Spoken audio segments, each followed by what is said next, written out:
মৃত্যুর 3 দিন আগে মৃত ব্যক্তির মধ্যে 3টি আলামত প্রকাশ পায়। মানুষ যখন পৃথিবী ছেড়ে দুনিয়া থেকে চলে যাবে, কবরের যাত্রী হয়ে যাবে, চিরস্থায়ী জায়গাতে চলে যাবে, দুনিয়ার মায়া ত্যাগ করে, ওই মুহূর্তে মানুষের ভিতরে 3টি সিমটম লক্ষ্য করা যায়।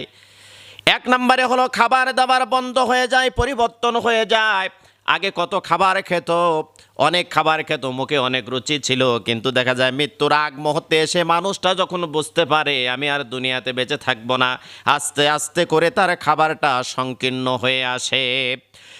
2 নম্বরে মানুষের কথার ভিতরে ভিন্নতা দেখা যায়।